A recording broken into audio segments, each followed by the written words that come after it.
Welcome back to the Fitness in Your Mouth podcast. I'm Coach DJ, and today I've got Coach Dan with me. What is going on, everybody? So I think our first one, we were talking about the transition from being a lifestyle client and possibly entering the realm of competition.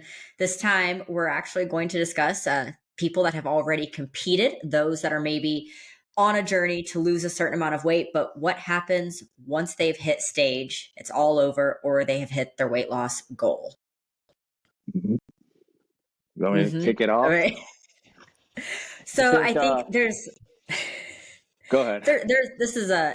this is a very complex topic, and unfortunately a lot of people don't feel comfortable disclosing this part of the process, and it can almost be a time that brings on feelings of embarrassment. It's really difficult for a lot of people to navigate this time period. They glorify it so much, they're so excited to step on stage, or they're really pumped up about their journey or hitting their weight loss goals, that when it actually happens, it's a struggle. It's almost like a purgatory period. I think that we should probably start off with the health repercussions as well, whether this is like a long-term fat loss phase or somebody dieting for a show. I don't think people understand that bodybuilding is not healthy. It's not at all. You're getting yourself to an unhealthy level of body fat. You're not just losing weight for longevity and staying at a leaner composition. The body composition that you achieve when you are appropriately conditioned for stage is not going to be sustainable. And whether you're enhanced or not, and you are relying on compounds to help facilitate the fat loss process, or you're completely natural and you're just kind of suffering the repercussions, you do have natural hormonal downregulations. Your basal metabolic rate is going to reduce. We'll have decreased T4 to T3 function. Your leptin levels will be crashed. There's a lot of things that happen. Men will lose testosterone levels significantly. Females, progesterone will decline. There's a lot of things that are occurring within your body outside of, hey, I look good and I'm losing fat. So the post-show recovery period is really, really essential. It's not just about being done with the show, or, hey, don't gain too much weight. You're in an extremely insulin sensitive state. It matters what you're putting into your body. And anyone that's been there has seen how rapidly you can put the body fat back on as well, which is why a solid reverse and exit strategy is important, whether it's a fat loss phase or competition prep. Yeah. And jumping right into it, and I know all coaches are different. I think as coaches, I think it is part of our job and our duty to make sure that we make competitors aware of, what's to come after the show before they step on stage. I know some coaches, they will have, reverses should already be drawn out. I think whether or not they physically give them to the athlete beforehand. But I think one of the conversations, probably before even making the decision to jump on stage, needs to be the repercussions of a bad or no exit strategy, and no kind of setup for success in terms of reversing out. So you and I, our whole team, we all utilize reverse diets. Obviously, we like to take a more aggressive approach, because realistically, you do have those down regulations no matter what. So if you take your sweet time in a reverse and you aren't very aggressive, you're just essentially extending the time period that you're in a deficit. So that's something that we like to tackle. Now, this is not something that we practice. There's really no right or wrong way. But in our industry, have you seen recovery dieting? Have you heard of that? No, just what you and I have really talked about with recovery dieting. However, I did do research after you talked about it, and it is very interesting. I have some friends that are coaches that engage in recovery dieting, and I personally think that you're at much higher risk to lose body composition during that time period. But the thought process, again, we do reverse aggressively, but the thought process behind recovery dieting is that potentially it can help prevent binging and long-term food relationship issues if you just feed a competitor or fat loss client as much as they can physically take every single day, what they want, until they have reached the body weight that you want them to be at starting off that off season. So maybe a female bikini competitor starts off prep at 125. She hits stage at maybe 112. She eats as much as she can stand until she weighs 125 pounds again. And then you start your diet plan up again. Now, I definitely see a lot of areas in that where you could have some potential physical health repercussions. And I'm not so sure that after being so restricted for a time period, that if you do go all out and eat what you want and how you want, that essentially you might not be able to pull yourself out of that state of mind real well. Here's the thing about that also is, I mean, you're talking about, if you use your example, 125 stage weight of 112, that's a 13-pound difference. I mean, I know people, myself included, at some points in post show, I could put that on in two Wedding. days. Post wedding, yeah. But I mean, that's easily done in 2 days. Now, are these now, when we're talking about recovery diets, are they pulling off foods that were already on plan and just eating in a surplus? So I only know three coaches that do this. Two of them will only use foods on plan, which does help with a lot of the water retention that you would see Mhm. typically post show. The other coach is anything and everything. Get it out of your system so we can get back on track quicker. But all three continue to implement, and I find that, I mean, there's, like I said, there's no right or wrong way as long as health is not being compromised. But in any way, there should always be an exit strategy set up, whether Mhm. it's how we do it or someone else does, because that post show time period is absolutely essential, and it dictates the start of your off season body composition. For me, in terms of that kind of post show dieting, I don't know about you, but I think I'd be too scared to try it for the first time. Um, I'm worried about hormones. I'm worried about mental health. I'm worried about. I mean, I'm worried about everything that you could possibly be worried about when it comes to where you're at physically, emotionally, mentally, coming off of a show. And moving into the emotional state too, you most people have never seen themselves this lean. It's the leanest they've ever been. And especially for females too. Like, I feel like guys in off season, the bigger y'all get, the more compliments you get. But most women are not getting those compliments in off season. And this is a societal thing. It's not right or wrong. It's just, for the most part, as a rule of thumb, the leaner a woman gets, the more compliments she's going to get and the better she's going to feel about herself. Assuming you have enough muscle mass to love the finished look. So it's hard to start intentionally putting back on weight for health purposes when you have looked your absolute best on stage. There, that right there is a journey to intentionally put the weight back on. Yeah, despite, I mean, you placement aside, I mean, it's probably 9 times out of 10, it's probably the best they've ever looked in their entire lives. They have spent the past probably, I don't know, 10 plus weeks getting compliments everywhere they go, whether social media, at the gym, their family, their friends. They do the show, they get their congratulations, and then suddenly they're just kind of in the weeds with everybody else that doesn't have a show coming up, and almost that sense of, I've been forgotten about. And it's tough. It's very tough mentally for, I mean, women obviously, but 100% guys too. And it's like post show purgatory, because at least in off season, like, you're building, you're in a caloric surplus, but there's nothing like having still a heavily restricted diet. You don't have a huge variety in your foods coming out of show. You're still restricted, but you're gaining weight. Because in prep, and it's funny, in prep, I always tell people this, like, you're not hungry in prep, because even if you do experience Mhm. physical hunger, you don't care, because you're getting more shredded. And as the veins start climbing up, it's worth every bit of it. Like, it's not an issue. But then when you're putting on body fat, but you're still having to adhere to a diet, that that sucks. It's a purgatory period. Like, you're just kind of not Mhm. really doing anything, and you don't see those visually pleasing results from the adherence. Like, it's a tough time for sure. I know it was hard for me. I was fully committed and excited during my actual off season, but the reverse period sucks for everyone. I mean, I think everyone would agree that stepped on stage is that the reverse is probably the hardest phase of all the phases that you go through. as a competitor. And your To your hunger point, hormones are skewed bad. awful, awful.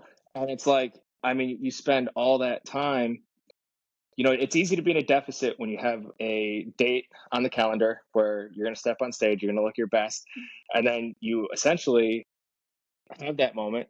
Then you're still quote, I mean, somewhat like in prep, but with no end date and nothing to look forward to except here I go. I'm going to start putting on weight. Here comes the water. Here comes This everything is that where comes the with it. discipline comes in, Yeah. like more discipline even than prep, because again, Hmm. you're not getting peeled for your compliance or anything like that. And your hunger hormones, like you've had those down regulations, and myself included, many competitors have been diagnosed formally with polyphagia post show, which is an overeating disorder. I was still only like 15% body fat, but I was probably upwards of 3,000 calories, and I had an insatiable hunger because, again, you have your hunger hormones are completely skewed. You're starving even though you're eating more than you've ever eaten after your show. And the hunger pains will literally keep you up at night. And this is kind of where the discipline aspect and do you love the sport? Are you going to continue kind of Hmm. thing? Because you get 5 minutes of fame. Like that's really, I think people, unless you've been to a Hmm. bodybuilding show, people think that we're on stage and we're doing full routines, especially as like the bikini girls. Like we don't do routines like you guys. And you literally go on and they rush you off. You spend probably a grand total. If you don't do well and you're not in like overall comparisons, you might get a solid 3 minutes on stage. And you went through It's, hell for 3 minutes and then it's time to get fat again. and do you see any correlation between, at least from your experience, with the harder the prep, the harder the reverse, and the more uh, you've been, or you have found yourself off plan? Like I know for me, like when I did the Lee Haney games, it was an awful prep. And coming out of it after the show, I mean, I went 2, 3 weeks and I binge ate every single day. And I fell into that whole cycle of I would binge eat all day, then I wouldn't eat anything up until like 3 o'clock in the afternoon, and then I would put it down probably 4 or 5 thousand calories of Waffle House. But there, I guess my question is, have you found it in your experience a correlation between the harder the prep, the harder the reverse? For my clients, absolutely. And I think a lot of it again has to do with their hunger hormones essentially being skewed. Mm-hmm. Like they literally are not getting correct appetite signaling. For myself, I think I reversed pretty decently out of each of my shows. I never really had an issue, but I also think that my preps were fair. I hate saying that because everybody wants to be like, oh, I had a rough prep. Like I did the work in the off season. I ate a ton of food. My metabolism was awesome. I corrected the down regulations that were occurring through exogenous means, and I didn't really have that much trouble. I just the hunger afterwards was like nothing I've ever experienced, and it's in my medical records that I have polyphagia. My Jason, my best friend, he um he told me that, and this actually to me it became true, that if you always stay, even in your off season, you always try to stay 16 to 20 weeks out from a show, you'll be in good standing in terms of um, where you're at with at least that reverse phase. Um, and avoiding the binge eating. So if you get to a point when you're in your reverse, you're in your off season, you're giving yourself some extra meals here and there, some snacks. Um, and I kind of agree to a point that as long as you stay 16 to 20 weeks out, and I tell a lot of my people this, I mean, health repercussions aside, I mean, I don't think there's anything wrong with, I don't think there's anything wrong with going past uh, what is on diet in terms of as long as you're getting your meals in, you're getting your nutrients in, and everything like that. I'm in complete agreement, but the hard thing about that is that it's largely dependent on genetics. Like you and I are in a situation where like we went to your wedding, we had a great time. We ate all of the things, like everything. And you know what? We did our cardio, we were back on plan, and Mhm. then we got right back to normal in a week. Like not everybody has that luxury. And that's kind of what sucks about bodybuilding. Like, it's not really about your feelings. Like, yeah, I had a girl, I reversed her 3 weeks. We were already back at like 2,300 calories, and she was like as lean as she was on stage. I've had other girls where I know they're struggling with the reverse, which prolongs the, reverse process. And sometimes we're sitting at almost 2 months in and we're still only at like 1,900 calories. And because of the compliance issues, we really don't leave that 1,900 calorie area. Like, it's dependent on the person, their genetics, and of course compliance and communication. Because that time period, this is the importance of also having a good relationship with your coach. Because if you're freaking throwing down an entire plate of brownies every night and grabbing fries on the way home from work, like, that's something we need to be aware of, so we're not asking you to pull unnecessary labs to check for certain hormonal downregulations. So you have to be able to communicate those problems with your coach. And sometimes it's embarrassing, but we're coaches. We see it all the time. We've been there. Remember, I did an entire prep eating Nutella as a fat source. So we've been there. I've st- I've still never had Nutella ever. I think uh, the farther you get away from diet, obviously, in your off season, it's just gonna equate to how hard your prep is gonna be. Um, when it comes time to prep for a show. So that is something, if you can keep that in the back of your mind, that if I get like I know for me coming off the wedding, and I know the next time I prep, which hopefully will be this year, I know it's going to be a really hard one just because of the choices I made from October to the end of December. I get it, and I deserve it. But we've been doing this a long time too. I think it's Mm-hmm. this is why I hate when people call bodybuilding a hobby, because for you to be even half-ass decent at bodybuilding, it's not a hobby. It's your life. It impacts your Mm-hmm. social life, your family structure. Like, if you want to be good at it, it is not a hobby. And even if you're genetically elite and you can just eat garbage and somehow your blood glucose doesn't get out of control and you're mastering all these areas, it doesn't matter. You still have to time your entire day around eating. It is Mm-hmm. horrible traveling and arranging meals for travel and visiting someone's home. People can't afford to feed us. They can't afford that. I mean, there's refrigerator space when you travel. Like, you can't go to normal hotels because they only have like the little fridges. So you have to go to Mm-hmm. like one of the places with a kitchenette. Like, it is a lifestyle. It's not a hobby. And reversing an off season's no different at all. Do you warn? And I know you and I, we bounce ideas off each other all the time when it comes to dietary training, things like that. But when it comes to, and I don't think you and I have ever talked about this, but do you warn athletes about um, post-show blues? Oh, absolutely. Absolutely. So I Mm. start talking about the importance of reverse dieting usually 8 weeks out. And then I start like pounding it in their heads at 3 weeks, because everybody thinks they're going to master the reverse and nobody does. But we do talk to everyone about post show blues. And that's why you and I, and as a team, we kind of try and run through a mental health evaluation, which, by the way, folks, if you haven't competed and you lie when your coach does a mental health evaluation, your shit in your world is going to fall apart after the show. And that's not on us. If you lie and you have a previous eating disorder, or you have issues binging, or you're in the middle of a divorce, or you're about to file bankruptcy and you don't tell us, that's on you. Just gonna throw that out there. But yes, post show blues is like nothing you've ever felt before, because you truly feel aimless. And if your whole life's about bodybuilding, you can lose your interest in going to the gym. Like, it's not even about dietary compliance at that point. Like, it's legitimate depression. Have you had post-show blues? I have not. I have not, but that's No. because I've always felt, again, I think it's a lot harder for people that might not be going into another show. I have Hmm. always had something really exciting to look forward to.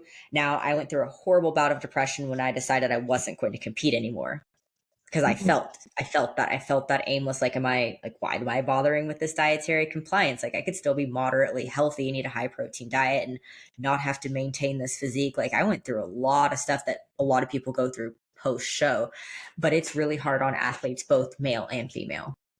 Hmm. I don't think I've ever had post-show blues either. I think I've gotten I mean, when's the last time I competed? 2000, what is it? This is a year before 2000, me. 2021 Universe was the last time I competed. So I wouldn't say it's post show blues. Even I would just say it's been so long since I've competed. As an athlete and as a competitor, you kind of get that. It's almost like a mindset of, I hate to use this word, but irrelevance. Like, it's been so long since I've competed where, you almost feel irrelevant in the bodybuilding community that you had fallen in love with while you're competing, while you're doing shows. Um, the thing that I always go back on is I've had 2.5+ years to just address the changes that the judges told me I need to change, which was a lot, and some of them still haven't been fully addressed. It's difficult, and it can be it's hard for me to see people lose interest in what was Mhm. motivating them to get out of bed in the morning. That's, things that have positively impacted their lives, to lose interest in that post show. It's definitely possible. But again, that's discipline, sticking to the routine. Like, you do come out of it. I do think it's something that more people experience and endure if they don't have aspirations to continue competing. Again, it's one of those Mhm. things, like, I'm not a fan of the bucket list show dream, and that's going to make a lot of people angry. But doing a bucket list show, like, that's not worth the physical and mental repercussions. You're doing damage to your body just to get on a stage once and get some pictures. And if you're only doing it as a bucket list and you go in with that mindset, guarantee you weren't as strict as you could have been on that prep. You won't love the finished package 2 years from then. And then you're going to be much more susceptible to experiencing post show blues. Because at that point, like, we go into off season. And I think I got to there's grow a, butt, a you got to miss. grow back. Yeah, I know. And I think there's just a huge misconception and misunderstanding in our community, um, where the average Joe feels like it can be something that is a bucket list thing, that it is something that is attainable, that it is something that is almost easy. Like, people feel like, I mean, I hear it all the time. I eat healthy. I go to the gym every day. I want to do a show, and just as a bucket list thing, not really fully understanding, all of what it takes to actually get to the day where you're stepping on stage and you're competing. I think I see this a lot too. I think most people are forgetting that, like, if you really want to do the sport, you have some type of body dysmorphia.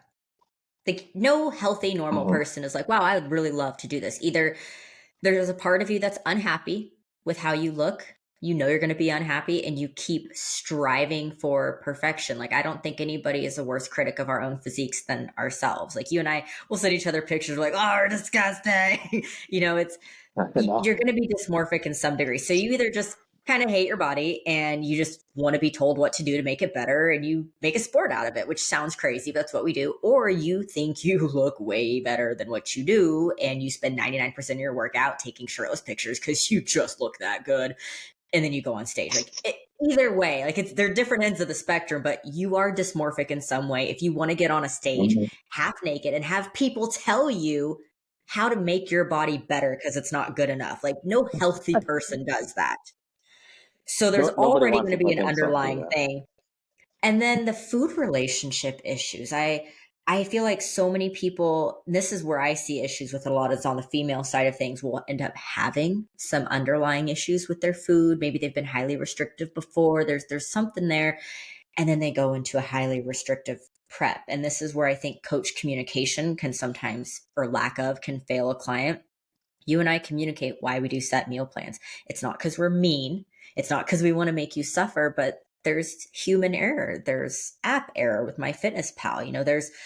We are eliminating variables. We are creating consistency. Even if you measure Mhm. your potatoes wrong every single day, but I have potatoes on your meal plan and we're not going by macros, I know when I reduce the volume of potatoes, you will be eating a reduced volume. Like, it's not to be mean, it's to remove variables. And if you don't understand that going in, that level of restriction can be a hard mental battle.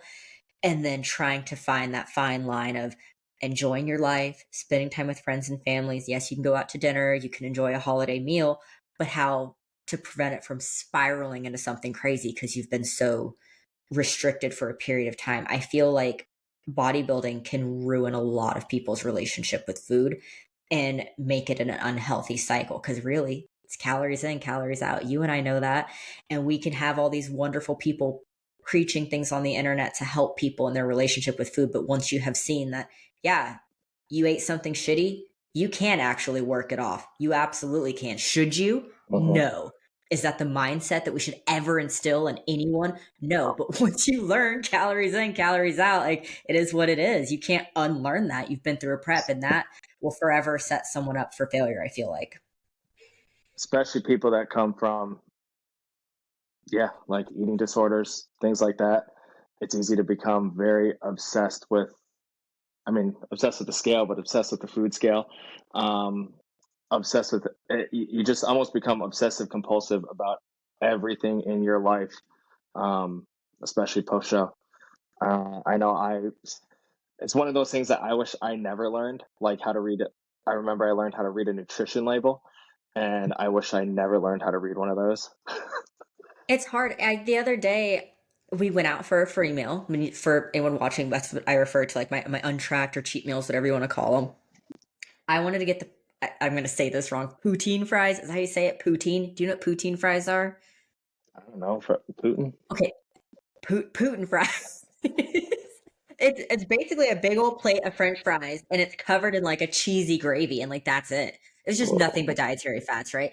And I wanted it, and I could have had it. This was my free meal, but my body was like, "There's no protein in this. You have to Mm-hmm, have a lean protein source." And I mm-hmm. wanted just to eat the French fries, and instead my dumbass ordered chicken breast with it. I didn't want chicken breast, but like the guilt that I carried inside for no reason not having a protein source with that meal. Like I still have some, I would say what I do is still disordered in some capacity. Do I have balance in my life? Absolutely. Am I restrictive? No. I'm very healthy. My blood work proves it. I have a pretty balanced approach, but the fact that I can't order poutine fries, that's not right. A normal ass person can go and order poutine fries. Yeah, yeah. No, I agree. Yeah, like I said, it's one of those things I wish I never learned. And it's really tough because there's a lot of people that think, I could do a show that won't happen to me. Then you get post show, then you get, if you're eating 4, 5, 6 meals a day, it's a conversation, a mental battle, struggle that you have with yourself 4, 5, 6 times a day, um, before every single meal. You obsess over it. I do.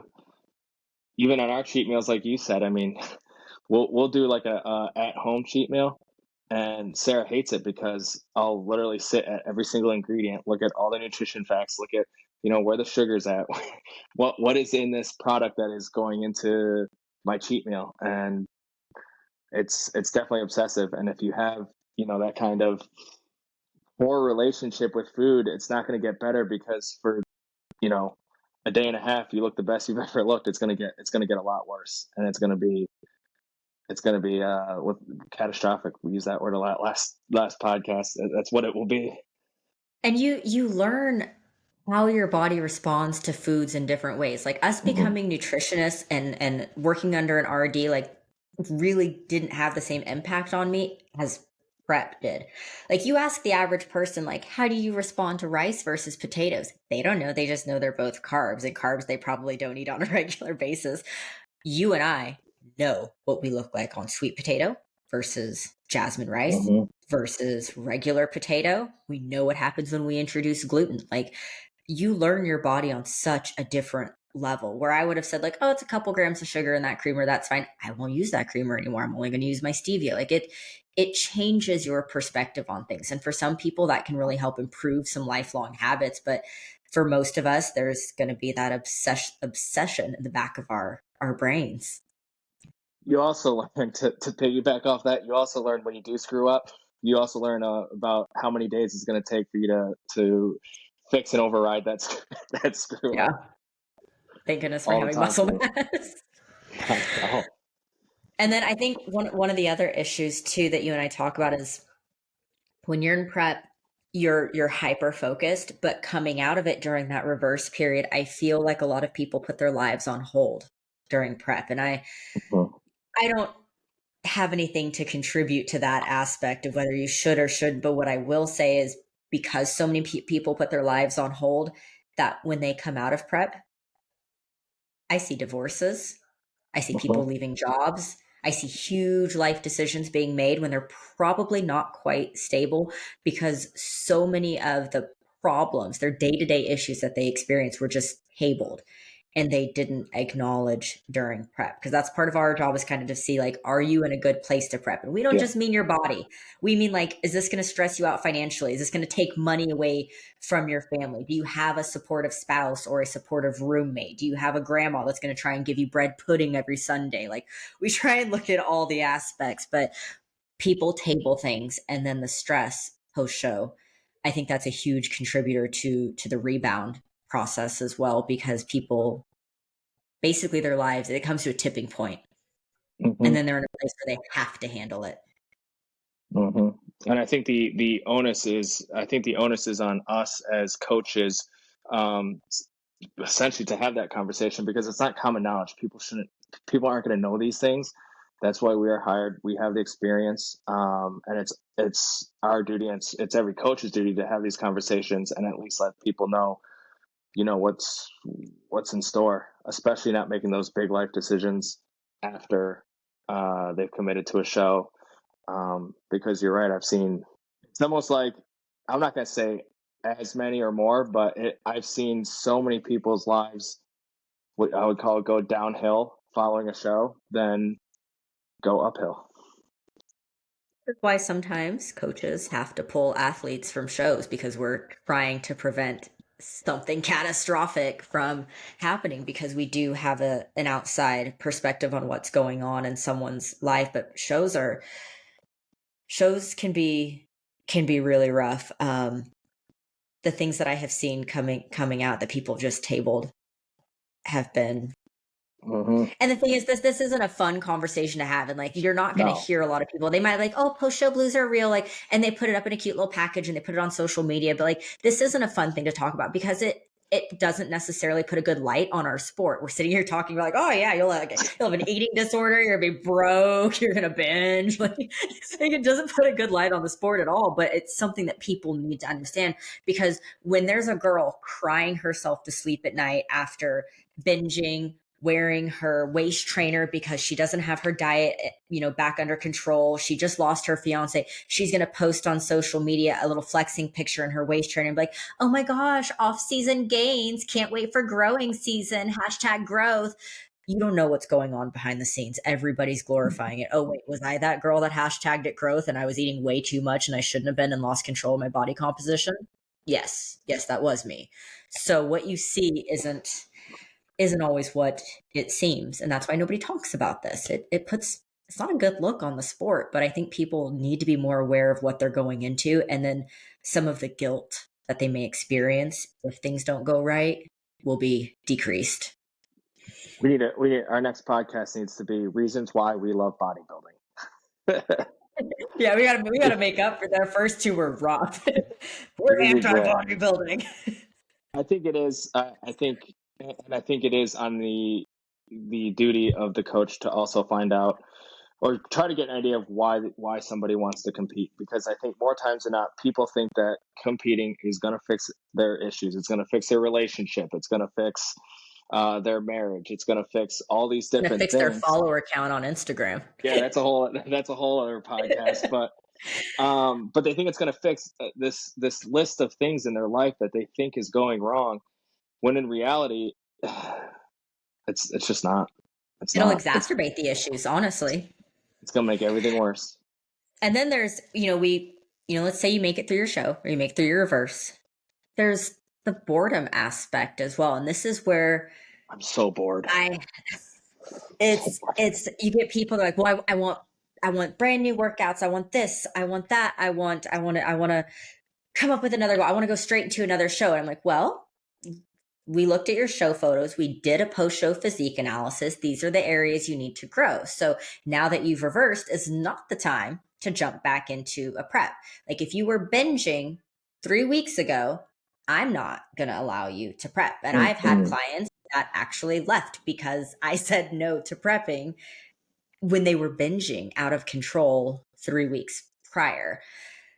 So it is hard because sometimes the reverse period or off season can be boring. It's a lot of food, but it's not necessarily exciting food. It's food that's nutrient dense, that fuels you appropriately. And sometimes the workouts might not be that exciting. Like, I hate working out my lower body more than anything in this world, but I'm also lacking in glutes. So I have to do workouts I don't love for bodybuilding purposes.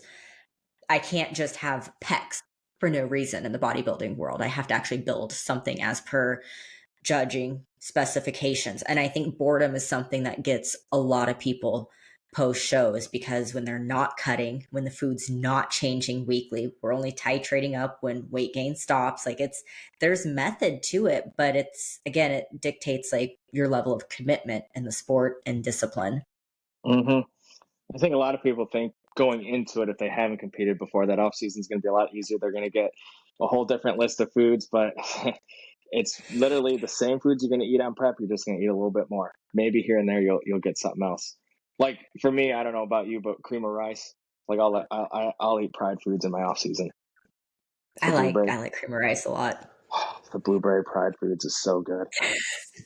But But I've it's had I've had even on the workout side of things, it's like you go from enjoying training if you've never competed before. You could be someone, let's just say bikini athlete. You can go from someone who loves training, loves every single body part, their favorite body part to train is back. Then they do a show, they get the feedback, they want to go back, and they want to go back to having, two different back days, maybe a lat day and a middle of the back day. But you're training for what the judges want to see. So it's not going to be fun. You might not be able to train your favorite body part that you like to train. Because you have to be competitive, you have to bring up the areas that the judges said. And bikini, I mean, back is just, I mean, you can say it, but it's just not one of You those don't need one things. of those. You don't No, need a back. no, The only reason you have a back is so you can arch up and show your butthole more. Like, you don't need that back. yeah, no, you don't.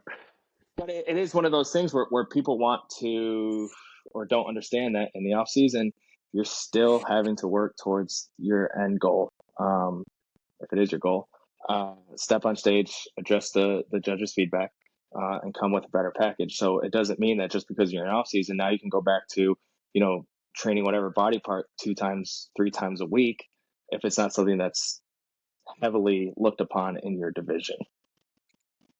When an off season is hard, and our company, I think we probably have much better client retention in terms of other competition coaches, in all honesty. But in the community in general, so many people do that first show, swap coaches immediately. They won't even get through the reverse period, and then we see like 40 pounds gained in just a few weeks, whether male or female. It's a lot of it's that boredom factors. They want something shiny, they want something new. But unfortunately, in bodybuilding, if you have room to grow, then you have room to grow. New coaches don't fix that, new diets don't fix that. And I've got news for you, like, most, unless you have someone that practices some really odd gimmicky things, all of our diets look the same. If you are a good bodybuilding coach, your diet is not going to look different from anyone else's. So and I tell that to everyone, like, and everyone's like, they're shocked because they expect me to say, like, well, I do something really special and different that no one else does. No, nutrition is nutrition. Performance-based nutrition does not change. Those needs, those requirements, that doesn't change no matter who you are. You might have some brands that you like more than others, but that's really it. And off season is not exciting, and I feel like a lot of people go into off season with hopes to compete again, and that's where we see either a lot of people fizzle out or start the coach hopping journey. And that's hard for us too, when we've worked so hard for development on someone, and then another coach just has to trim the fat because we got bored in off season. That's a hard thing to endure as a coach. So as our clients are struggling, like, we're also struggling in some capacity. Like, post show is hard, and we're trying to keep people on track while eating more but gaining body fat, but not too much, and monitoring what's going on in their home life, because we want to make sure that what we're doing is going to be conducive to an overall well balanced lifestyle for them entering the off season. And it can be And to absolute chaos. And to your point with the coach hopping thing, um, this is going to be unpopular to say out loud as a coach, but sometimes it takes a show or two to figure out someone's body and how to prep them. Um, I've had athletes this year who were very successful, but I know next time I'm going to prep them a little bit differently. And if you keep jumping coach to coach, one show, one show, one show, you're doing yourself a huge disservice because you're not allowing coaches enough time to learn your body. It's easy to put someone through a deficit or through a push phase, but truly learning someone's body and how they're going to handle prep is a whole different. It's a whole different animal. We have to make hard calls as coaches, and it's hard. And you and I have discussed this. You and I have both pulled people from shows, and it's hard, but someone has to be watching out for the mental health aspect. And obviously, your family and your sanity is going to come before a bodybuilding show, and it's not always a popular approach or decision that we have to do that. But and a lot of times I feel like when we have done it, we are preventing a post-show disaster. I mean, it is not uncommon to end up in therapy and fully medicated after a show. Like, that is not an uncommon occurrence. So if we can help with that process, or maybe just get someone to a point where they are a little bit better to cope with those things, it might just be a matter of finances. I don't think people understand. And that's why we have, a little cost breakdown sheet of what to anticipate for show. And everybody says that's fine, that's fine. But when it comes down to it, and then your kids' sports for the year, those bills roll around. And then, the gas bill comes because you prep for a winter show. Like, it can get really tight. And the amount of stress that comes from financial burden when we are telling you to buy so much freaking chicken, I don't think people understand the amount that the finances can stress someone. And then you end up going to the show, you're ready to enter 3 classes, and now you can only enter one your first show. And you did all of that for 1 minute and 30 seconds of stage time. Only if you could only enter one class, what are you going to enter? Novice or open? Open. Mm-hmm. I actually think my favorite classes, if you have to be on a budget, open and true novice, because you only get to do true novice one Yep. time. It's a once in a lifetime opportunity. And here in Texas, usually they put all the heights together. They usually don't divide true novice. So it's super cool to see all the different heights against each other. It's just a Wow. once in a lifetime class. And then there's open, which is your qualifier, which is where the more competitive athletes will be, where you want to be to see yourself on stage. Novice is a waste of money. It's a money grab. You don't qualify for anything. You can get a trophy, but like, it doesn't mean anything. So I love true novice and open. If you can afford it, though, do novice. Get yourself as many medals as Do you all can. three. Yeah, do them all. Do them all Seriously. as long as you can. Yeah, Yeah, I agree. it is it's a journey. You got to deal with the boredom, you got to deal with the stress. Like, it's almost like everything just kind of comes crashing down after a show. And it discipline, like, that is when the discipline really takes over. I don't think discipline is an issue when you have a giant reward dangling in front of you, but when you know that you're headed toward more body fat, more boring foods, and the same coach giving you workouts that you might not like. The amount of people where I've pulled a day after a show and added another one, but they want 2 days of that body part, like you mentioned, it's crazy. But we are not building it for our own purposes, for our own preferences. It's for judging standards. If you don't want to do that, then don't bodybuild. And these Me, podcasts training aren't glutes. these podcasts aren't designed to scare people away. I think it's just you and I have. I mean, we've gone through it all, and I think that there's a lot of things that don't get talked about enough in the community, which is why there's not a lot of understanding as to what's to come after the show, where we need to be mentally, physically, emotionally before a show. Um, because I think you and I would both say if you have all those ducks in a row, 100% compete, because it's like, if it's going to be life changing, it's got to be life changing in a good way. Um, and we definitely encourage that, obviously. Um, but it is a ton of fun, and I don't think this is designed to scare people away from wanting to compete and provide horror stories to everyone.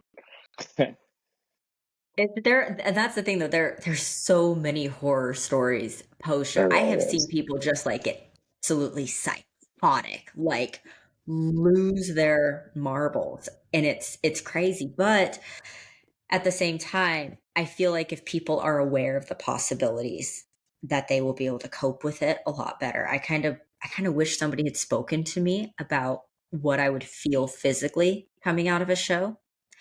I, Hmm. based on what was I saw on social media, thought that I was just gonna be super vascular and have really prominent abs and just be so strong, like all the strength. I didn't lose any strength in my prep. I'll throw that out there. But Good. all the strength would just come back in me, and I was gonna be like the Hulk and eating tons of food and so happy, and it was gonna be this glamorous thing. And it wasn't at all. And that Hmm. made me feel really guilty. I It's felt so horrible. it's so untalked about and so pushed under the brushed under the rug. It's like one of the it's like almost like I compare it to like postpartum depression, where a lot of people know that postpartum exists, but it's something that nurses and doctors typically, at least my experience, typically don't talk about or warn people about. So it's definitely something that it's to think about if you're thinking about competing, understanding the risks, understanding the rewards, but know that it is not all, Instagram post.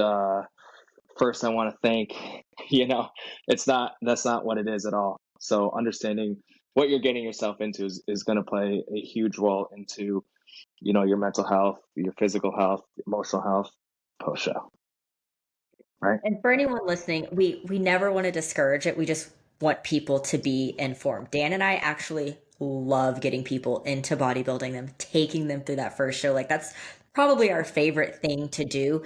We just want to do everything we can to prevent as much rebound as possible, approach it in a safe, healthy manner. That way it's not going to mess you up for life. And when you do experience these things, whether it's your first, second, or third show, it does get easier. I promise, Mm-hmm. but it doesn't ever go away and it doesn't make you an emotionally weak person. Like we have Mm-hmm. pro clients that still struggle with post show blues, reverse dieting adherence, and they're pros. Like it's a challenging thing what we're doing to our body. It's not it'll never just be easy for anyone. And if they say that, they're lying, I promise. So we It we want does. to get people in the sport. Oh yeah, and it really does get easier. Um, I know sometimes you just got to go through the worst to learn. I know for me, my first show ever, I reversed horribly. I put on, I'm almost embarrassed to say, I put on 38 pounds in 3 days. Yeah, it was not a good look. It was not a good scene in my life at that time. But I learned from it. I learned that, okay, when, and there's tricks that you'll pick up along the way. Like for me, what I learned was that the day I compete, or the week leading up in peak week, I need to make enough food for my reverse so that it's already pre-made. I do my show, I have my meal or two or whatever your coach is going to let you, but then I have all my meals already in the fridge ready to go. So I set myself up for success, and I think as coaches, um, we need to make sure that we are giving those reverse diets out so people can plan and people can set themselves up for success, because there's small little tricks you can do, as you're going through it, that will make a huge difference on how you rebound post show. Is that your biggest tip post show is have your reverse diet foods prepped and ready to go? Yeah, I would say, I mean, for me, yeah, I think that's a very important one. I have every show except my first one during peak week. I spent a day, prepped all my foods for that Monday, Tuesday, Wednesday, Thursday, Friday, the following week, and set yourself up for success. You're going to see those meals. You're going to not want to waste them. Um, and you're just going to, it's a mindset. You just want to get back to it. Um, and I would say, honestly, the most fun part of competing is after the show when you're still in the gym and you just look freaking insane. And you want to keep that as long as you can. If I have one piece of parting advice, it would be don't buy groceries and snacks for after the show. Go out and enjoy a free meal if your coach allows that. It's coach dependent. If your coach says, okay, go have a free meal, maybe have brunch. Don't stock up on things from experience. Do not go to the grocery store and buy all the things that you were deprived of, because Huge that stays mistake. in your house, and then you will eat it the entire week and you will not get Mhm. back on that plan. Even with those meal preps in the fridge, do not stock up on junk groceries. Just go enjoy a meal if your coach allows it. That was my demise. Gonna put a little plug in. Any of my people, I'll allow you. I usually, what do you allow? I usually allow post show and then 1 or 2 meals Sunday, and then get back on plan by Sunday night. That's I usually usually my. do post show and brunch, because I know that they're like, Mhm. they have like it's not a drinking hangover, it's the show hangover, post show hangover the next morning. So I usually do free meal after, post show brunch, and then back on it. But I implement free meals pretty frequently through the reverse process, Yep, because I feel like have it to. does help with the compliance factor. I'd rather them put on a little unnecessary water, inflammation, and fat that is controlled by me than them getting into Monday, Tuesday, Wednesday, Thursday, Yeah. Friday, and just going ham. I think we make reversing very, I think it's a Mhm. feasible thing what we create and ask of people, especially because we put our own experiences into it. We know what works, what doesn't, and what's gonna definitely cause problems. Nutella. Mhm. Yeah, it's a hard thing. Breakfast burritos and breakfast sandies. If you All want to right, put on anything 30 else you want pounds to quick, add? no, just don't even